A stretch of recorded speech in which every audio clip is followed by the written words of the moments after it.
Bonjour, bonjour. Voilà, Maître Abiba Touré. C'est à vous que je vais parler aujourd'hui. Parce que je ne veux pas parler à Kuchelik Bali parce que pour moi, elle n'a rien dans la tête. Elle est illettrée, elle est bête. Parce qu'on ne peut pas être en France et demander aux gens de descendre dans les rues en Côte d'Ivoire. Mais c'est à vous que je veux parler. Parce que nous, là, nous sommes Ivoiriens 100%. Nous ne sommes pas franco-ivoiriens. Donc, c'est-à-dire que si vous êtes franco-ivoirienne, c'est que vos enfants sont français.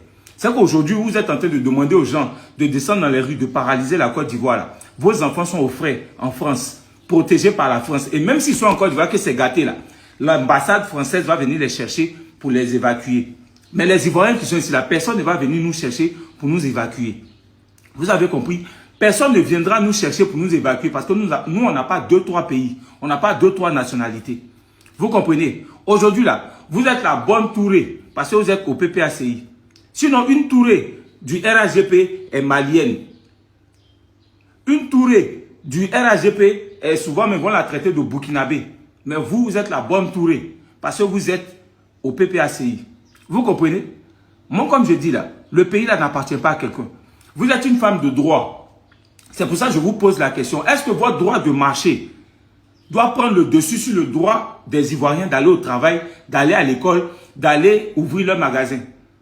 Le droit que vous faites là, est-ce que ça vous donne, vous, à vous, comme vous voulez marcher selon vous, est-ce que ça vous donne le droit d'empêcher les Ivoiriens de pouvoir sortir pour aller chercher le pain? C'est vous, tous les jours, vous faites des discours pour dire non, les Ivoiriens meurent de faim. Les Ivoiriens meurent de faim. Mais nous, on meurt déjà de faim. Mais on se débrouille quand même chaque matin pour aller chercher un peu pour nourrir nos enfants. Et aujourd'hui, vous, qui êtes censés nous aider à manger, vous nous empêchez de sortir de la maison. Vous voulez empêcher nos enfants d'aller à l'école. Pendant que vous tous qui êtes là-bas, là, vos enfants sont en Europe. Aujourd'hui, là, ils vont à l'école. Ils sont protégés par les lois françaises. Vous trouvez ça normal?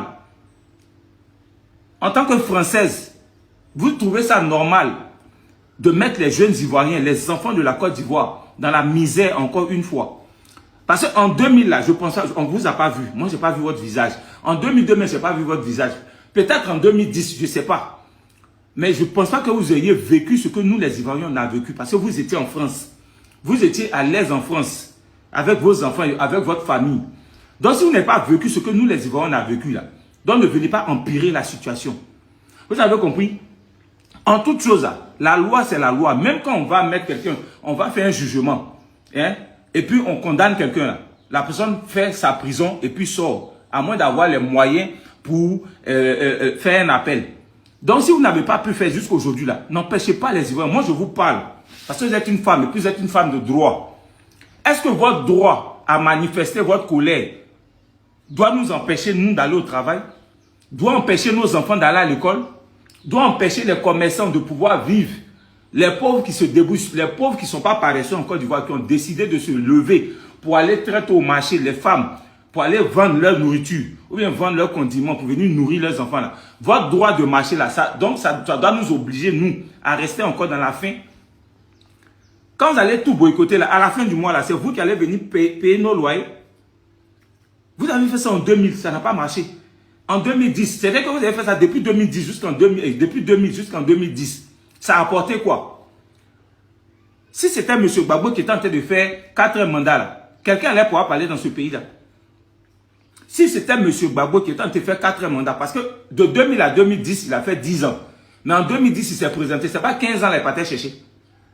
Ce n'est pas même 15 ans qu'il partait chercher. C'est M. Alassane Ouattara qui vous dérange. Ce n'est pas son 4 mandats qui vous dérange. C'est parce que c'est lui. C'est parce qu'il est en train de travailler. C'est parce qu'il est en train de faire des choses que vous n'avez pas pu faire. Donc, s'il reste encore là, il va tellement vous distancer que ça vous énerve. Vous préférez tout gâter. Vous êtes une maman. Vous êtes une maman. La politique, là, ça ne doit pas fermer les yeux des gens. Vous êtes une maman. Vous avez compris? De toute façon, vous protégez, vous, vos enfants là. Hein? Laissez les pauvres aussi avec leurs enfants. Même s'ils n'ont pas la lucarne pour pouvoir s'exprimer. Ils n'ont pas la visibilité que vous avez. Donc, ne profitez pas de votre visibilité pour créer des troubles en Côte d'Ivoire. Ça ne se fait pas. Depuis 1 an, vous n'avez pas pu faire. Ce n'est pas quelque chose des élections, vous allez venir paralyser la Côte d'Ivoire. Et en plus, ça n'a pas pris. Mais vous insistez. Ça n'a pas pris, ça ne prend pas parce qu'on connaît la mobilisation. Mais cette mobilisation a 2 balles.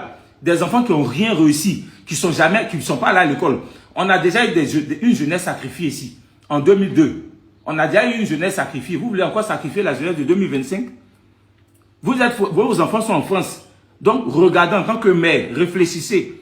Et puis, laissez les Ivoiriens vivre. Parce que vous, là, si la Côte d'Ivoire ne vous arrange pas, la France peut vous arranger. Mais nous, là, on n'a que la Côte d'Ivoire. On n'a pas deux pays. Donc, comme je dis, vous êtes une bonne tourée. Parce que vous défendez le président Gbagbo. Si vous étiez une tourée du RHGP, là, actuellement, là, ils allaient vous insulter sur tous les toits ici pour dire que vous êtes étranger. Donc, revoyez votre position.